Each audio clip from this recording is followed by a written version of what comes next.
Bray Wyatt is back with a couple more cryptic messages, so we'll see what the latest is with him. We'll also see what's going on with Alexa Bliss, Max Dupri, and much more. Let's start things off with Alexa Bliss. It was only a few weeks ago where reports were going around about how Alexa could potentially have a big storyline coming up. It was of course that pitch about someone stealing Lily from Alexa Bliss, and the insane story and journey that would put Alexa through.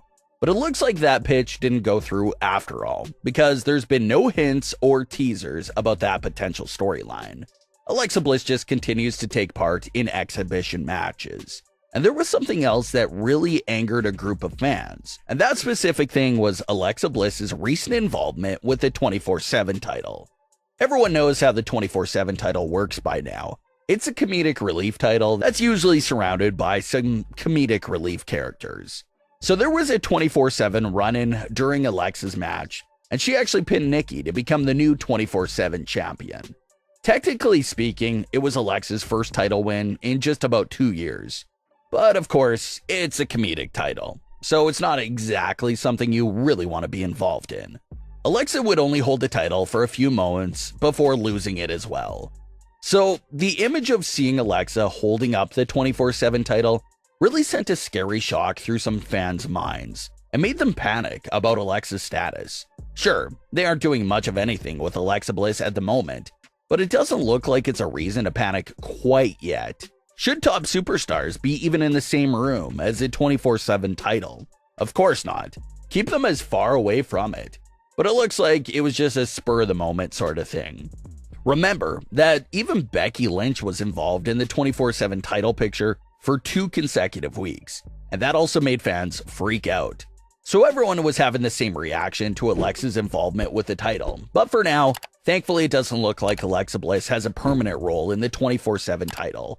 If you see Alexa backstage chasing the 24/7 championship, then that's a really bad look, because she obviously levels way above this title.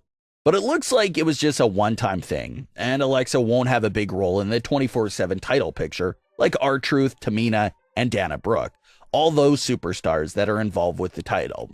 No one else is asking for Alexa Bliss to be inserted into the main event scene, but it would be nice if they sort of get any storyline rolling here with her soon on Raw. Everyone knows the character work and storytelling that Alexa brings to the table. You just have to give her something to work with first, because she has nothing on the table at this current moment. So hopefully WWE gets something rolling for Alexa Bliss soon on Raw.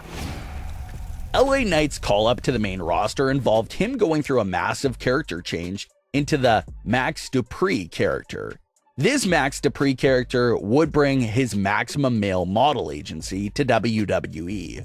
WWE tested out the character and act for several weeks during dark matches before Smackdown. And once they saw enough of it and knew that they liked the act, they introduced Max Dupri and the MMM to Smackdown. Max Dupri would show off his male models and their upcoming lines and collections.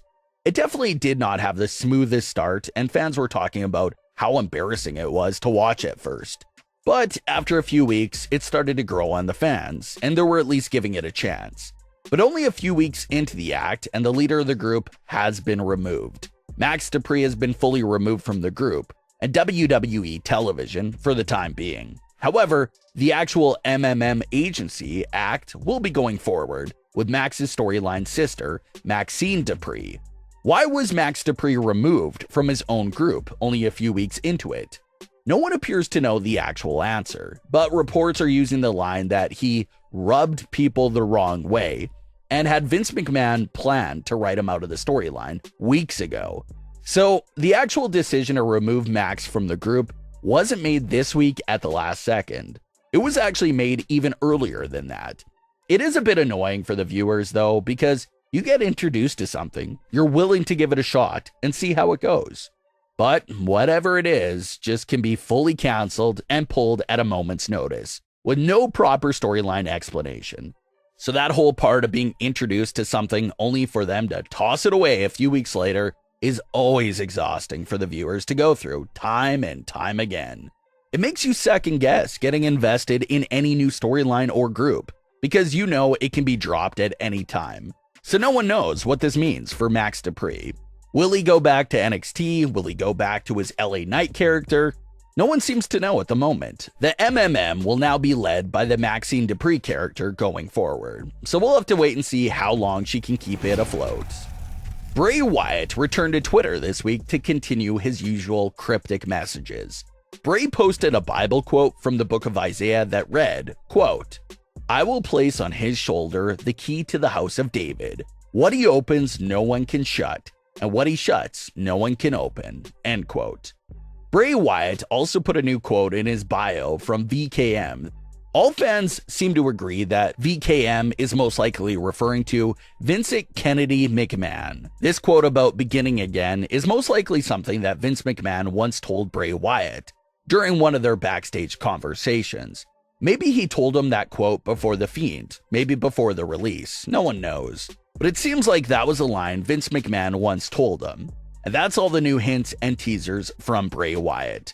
Despite Bray Wyatt telling fans to be patient and telling him that it's almost time, there hasn't been much news or rumors about Bray's actual new landing spot. Does he make a return to WWE? Is that an option on the table? Or will he test out a new spot like AEW? Bray Wyatt has been out of the ring for well over a year now. His last match was, of course, WrestleMania 37 against Randy Orton. Bray spent the last few months of 2021 by working on a movie, and then started teasing the idea of getting back in the ring during April 2022. Although Bray Wyatt hasn't revealed much of anything about a potential new wrestling persona and character, fans still think it's a no-brainer that Bray Wyatt has been coming up with several ideas and jotting creative plans down over the last full calendar year. He has a full year to think and come up with something special for wherever he lands at. So fans are very impatient and excited to see what Bray Wyatt has been cooking up for over a year now. So we'll get to see whatever that may be once he returns to the ring. But what are your thoughts on all of today's stories with Alexa Bliss, the MMM, and Bray Wyatt's teasers? Leave your comments below. Don't forget to subscribe with all notifications on, and leave a like if you enjoyed. Thanks for watching, guys.